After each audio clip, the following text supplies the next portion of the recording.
C'est une blague ou c'est vrai? Attends, je suis trop curieuse du coup.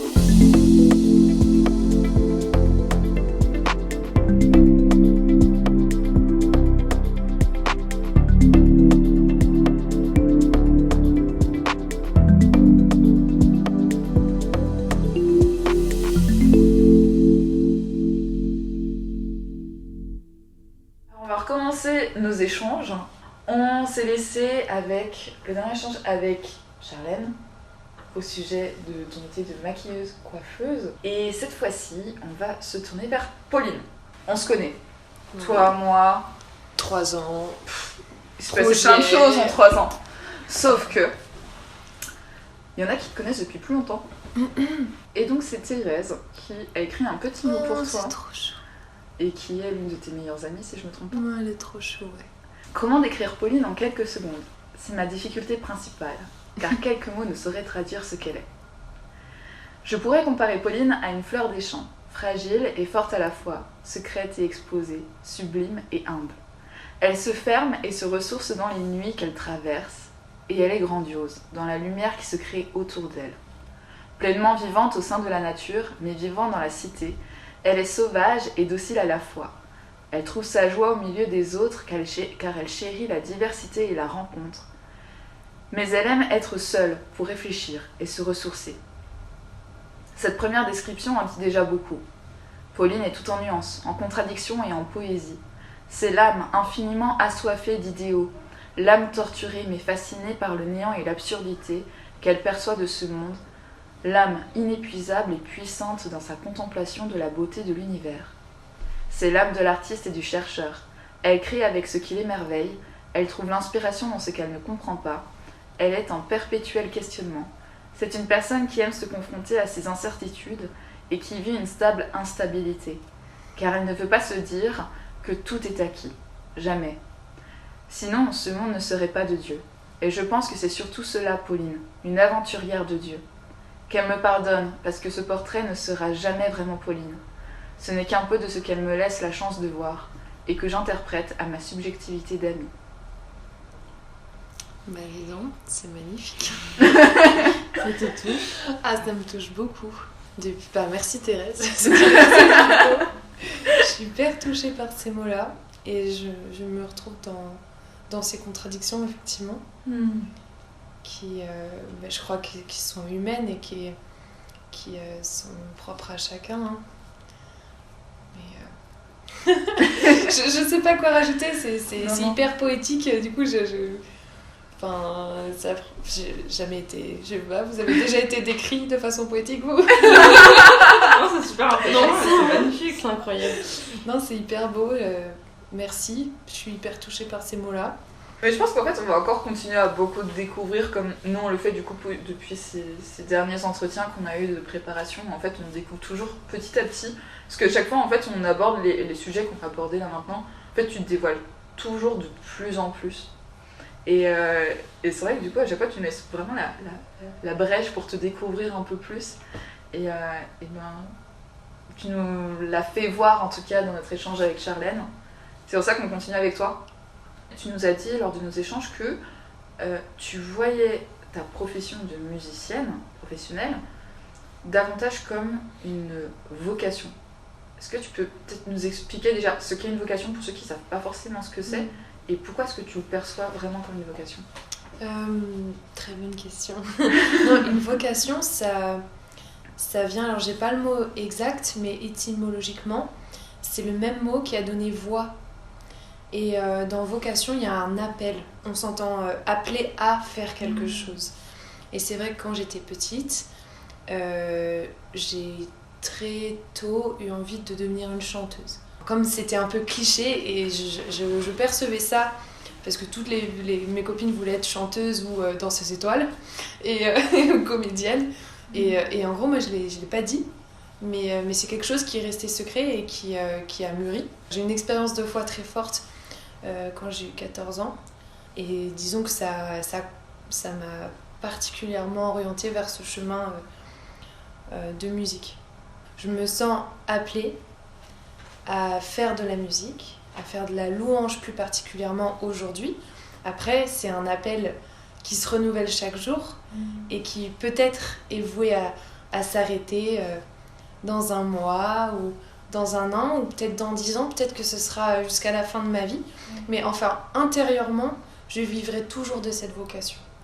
Et je pense que quelqu'un qui a une vocation, même s'il n'en fait pas forcément un métier, parce que c'est pas forcément voué à devenir financier, mais quelqu'un qui a une vocation, il va l'avoir en son cœur toute sa vie et il va le cultiver d'une manière ou d'une autre. C'est pouvoir apporter une plus-value et puis je pense que le jour où je me tairai définitivement, c'est que j'aurai plus rien à apporter et je crois qu'il faut aussi savoir se retirer quand on n'a plus rien à dire. Voilà, je parle de faim et de mort là. Ça commence bien. L'entrée de Pauline est incroyable. Ouais, c'est vrai. Est-ce que tu peux expliquer ce que c'est la louange? Est-ce que tu peux expliquer pourquoi la louange et ce que ça t'apporte? Oui, alors la louange, c'est la musique adressée à Dieu. On fait les louanges de Dieu. Donc l'éloge, on parle de lui. La louange, c'est reconnaître que Dieu est Dieu, c'est une attitude que tu peux avoir de tous les jours. Donc la louange, c'est la musique qui s'adresse à Dieu. Et depuis 4 ans, j'ai intégré des groupes professionnels qui proposent des concerts avec toute une mise en scène, des lumières, toute une setlist bien établie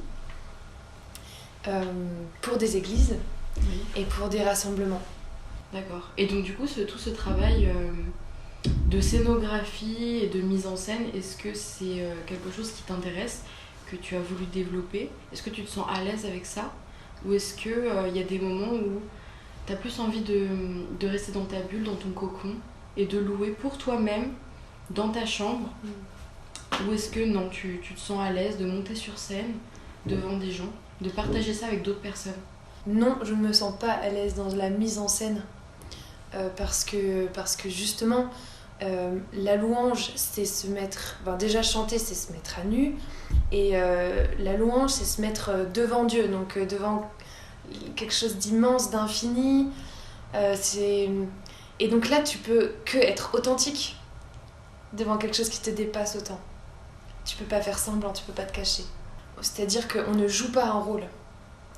Et je trouve que c'est vraiment quelque chose qui est pas forcément évident, que j'ai appris sur le tas aussi, hein, en faisant des erreurs et tout. C'est-à-dire à cultiver l'authenticité, même sur scène. À être hyper authentique, mais aussi pro. Et à délivrer ce qu'il y avait dans mon cœur, dans mes chansons, tout en gardant, ou en tout cas ce que j'essaye de le faire mieux maintenant, en gardant une certaine intimité.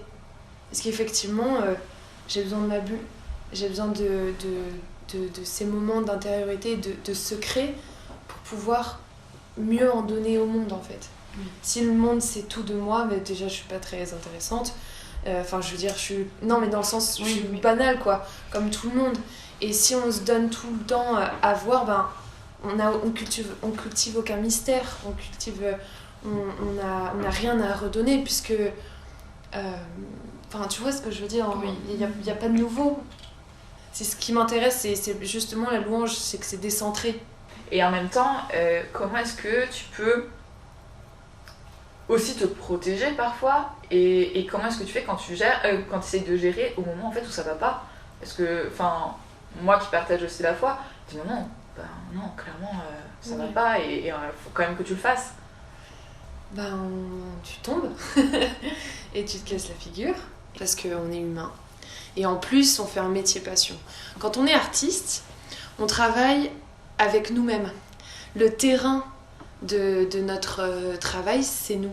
C'est notre psychologie qui est hyper fluctuante, qui vit en fait, et qui meurt aussi, qui a ses mouvements internes qu'on peut pas contrôler complètement. Et en fait, heureusement, parce que c'est justement ce mouvement de vie qui font que on a de la créativité. Et du coup, comment faire pour les gérer? Déjà accepter le déséquilibre, accepter que ça va pas. Bah ouais, d'une certaine manière, j'ai un côté hyper fragile, hyper instable, tu vois, ma com elle est pas là tout le temps. Mais j'ai commencé à accepter ça et me dire, en fait, je vais pas créer un personnage. Parce que voilà, j'ai fait le choix de pas créer un personnage. Je pourrais créer un personnage et faire genre que j'ai quelque chose à dire toutes les semaines, mais en fait, non. Et puis il y a des moments où j'ai pas envie de parler. Et j'ai besoin de take care, tu vois, de prendre soin de moi ou de ce qui se passe, ou, tu vois. Donc je me rassure comme ça. Je me rassure comme ça, voilà, en me disant que je suis en chantier, comme tout le monde. Aujourd'hui, on est encore plus en paraître avec les réseaux sociaux. On est obligé de paraître bien. Et quand on va pas bien, en fait, on a l'impression que tout va s'effondrer. Et d'entendre un discours aussi positif, alors qu'en fait, la société nous dirait qu'en fait, ce n'est pas normal de ne pas aller bien. Ça fait vraiment du bien. Mais ouais, parce que je pense que... Enfin, c'est pas ce que je dis, c'est juste qu'on le vit tous. Comment, concrètement, on met en place des choses pour nous-mêmes pas rentrer dans le système, en fait. Pour nous-mêmes pas être... faire le jeu de ce côté hyper parfait, hyper chiadé, hyper travaillé, tu vois. Et en même temps, c'est vrai, c'est ce que tu dis, Elodie, c'est qu'on se doit d'être sur les réseaux sociaux pour exister. Alors ça, c'est fou. Enfin, moi, ça m'en... C'est fou, alors qu'on existe largement sans. Enfin, on n'a pas besoin de ça pour exister. Ouais. Et en même temps, pour exister au monde, de manière même aujourd'hui, c'est tellement important aujourd'hui. Enfin, je pense qu'on a chacune un rapport très différent aux réseaux sociaux. Et tu disais ce mot-là lors des échanges, et moi, je trouvais ça génial comme mot, d'être audacieux. En fait, j'ai l'impression maintenant, pour donner son travail à voir, que ce soit sur les réseaux sociaux, que ce soit sur une scène, que ce soit... dans le relationnel, il faut être vachement audacieux en fait, parce qu'en fait on ne sait pas qui est derrière, on ne sait pas à qui on s'adresse. Mais effectivement il faut de l'audace pour assumer ça. Je crois que justement, tu vois, il faut être... Enfin, je dis pas que je suis courageuse, au contraire parce que ça me fait peur et tout, mais c'est hyper audacieux de se mettre en avant ou de mettre quelqu'un d'autre en avant. Et aussi de mettre en avant ses failles, tu vois, de se donner à voir sans le calque, sans la retouche, sans le masque trop parfait. Et toujours, je trouve, une sorte de questionnement qu'on se pose qui est de comparaison. Qu'est-ce que j'ai à apporter de plus ? Mais en fait, le problème, pour moi, le souci, c'est qu'on a souvent le de plus. Mais qu'est-ce que j'ai à apporter de tout court ? Qu'est-ce que j'ai envie d'apporter ? Que j'ai envie d'apporter qui déjà m'apporte et me fait du bien ? Parce que il y a des fois où je poste, mais extrêmement régulièrement, enfin irrégulièrement plutôt. Parce que déjà j'ai pas envie d'y être tout le temps, je vous avoue que voilà. J'ai envie d'avoir quelque chose de super beau, super propre, en même temps je suis trop nulle en com, en même temps je me dis mais oui, mais les autres ils le font bien. Après je me dis non, mais tu t'en fiches des autres. Après je fais ok Charlène, qu'est-ce que tu fais ? C'est les 45 voix dans le cerveau qui... C'est ça, c'est vraiment une sorte de cata. Du coup je m'organise, mais du coup je ne suis pas ce que j'organise parce que ça, comme on dit, fluctue en fonction de j'ai envie de poster, mais je suis peut-être pas d'humeur. Et en fait, est-ce que j'ai envie de mettre quelque chose pour le mettre ou est-ce que j'ai envie de le mettre parce que je suis vraiment fière de partager ce que j'ai à partager. Et est-ce que du coup ce partage c'est juste pour les autres ou c'est avant tout pour moi aussi? Et je trouve que c'est important de se poser la question parce que c'est souvent une comparaison aux autres qu'on a. Oui. On veut faire la différence. Il faut se demander pourquoi on veut faire la différence. Est-ce que c'est pour nous ? Est-ce que c'est par rapport à notre métier ? Est-ce que c'est pour faire vivre une profession ? Est-ce qu'il y a une question d'argent ou pas ? Donc si on travaille avec Instagram par exemple, oui, la com il faut la gérer et c'est pas naturel, c'est un travail. Surtout quand c'est la première vitrine. Enfin, toi et moi, je pense qu'on parle principalement de ça. C'est qu'en fait, nous, c'est notre première vitrine dans le milieu de la photographie. Bah en fait souvent, toi je sais pas si t'en as eu beaucoup, mais moi j'ai eu beaucoup de clients qui me sont venus par Instagram. Et Pratiquement que ça. ouais c'est ça se fait de plus en plus, les gens ne passent même plus par des sites internet, ils n'appellent même plus, ils t'envoient un message privé. Très peu. Et moi souvent en fait je me pose cette question, est-ce que je fais tout ça pour moi, ou des fois je poste des stories et il y a une personne qui commente, je le connais pas, je sais pas qui c'est. Ou peut-être qu'à ce moment-là, on ne fait pas la différence et on n'apporte pas quelque chose de plus, mais on a juste apporté quelque chose qui plaît, qui résonne, que ce soit une image, de la musique, des notes, un visuel. Si ça apporte quelque chose, qu'on l'a partagé, peut-être que c'est ce qu'on attend, juste un retour, un échange. Est-ce qu'on attend un retour? Pourquoi on attend un retour aussi? Non, mais c'est ça. En fait, je crois qu'il faut pas qu'on s'identifie à notre com ou au paraître, justement. Enfin, j'entendais Laurent Gounel parler de ça, en fait, dans un podcast, où il disait qu'il fallait pas s'identifier. Il y avait des gens qui s'identifiaient à leur métier, c'est-à-dire je suis médecin, et il n'était que ça, et ce qui faisait que en fait, quand le regard de la société est valorisant vis-à-vis de ce métier, eh ben, tu te sens valorisé. Mais le jour où la société n'est plus valorisante, eh ben, tu perds ton identité, tu perds ta valeur, tu perds la légitimité dont on parlait tout à l'heure. Parce que tu as mis, tu t'es identifié dans un truc qui n'était pas toi, qui ne t'appartenait pas. Tu vois. Là, en l'occurrence, c'est le corps de métier. Ça peut être, tu vois, ce que tu disais, la com tout à l'heure, Charlène, je me retrouve dans ce que tu dis, qu'effectivement, comment faire pour gérer une com de façon régulière quand on n'a pas forcément ça dans la peau, quoi. Mais en fait, ta com, c'est pas toi. C'est peut-être même pas ta com, tu vois, si je vais jusqu'au bout. C'est une com, une communication sur un sujet, mais c'est pas du tout ton identité, c'est pas du tout... ta valeur n'est pas dedans. Ouais, je crois que c'est aussi se protéger que de se dire ça et se dire, oula, attention. Que ce soit positif ou négatif, ce qui se passe là, c'est pas moi. Tu vois. Oui. Et puis tout se façonne, tout s'apprend. Et même si tu maîtrises les choses, il y a des jours où tu auras envie, il y a des jours où tu n'auras pas envie.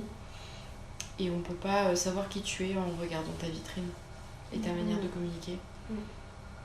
C'est pas possible.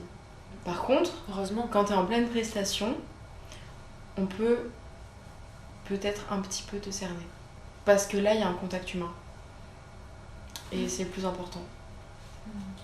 On va continuer en fait cet échange avec Lou, juste après, dans une nouvelle vidéo. Parce qu'en fait, on va parler cette fois-ci également de la relation à soi-même, aux autres et également au monde. Là, on a largement parlé aussi des réseaux sociaux, on est allé jusqu'à cette réflexion-là. On va y revenir, on va parler aussi de son propre rapport à soi et aux autres. Donc, on va mettre fin en tout cas à cet échange, on va couper et on va recommencer de suite en tout cas avec toi Lou. Merci beaucoup Pauline, merci Charlène et merci Lou pour cet échange. Merci.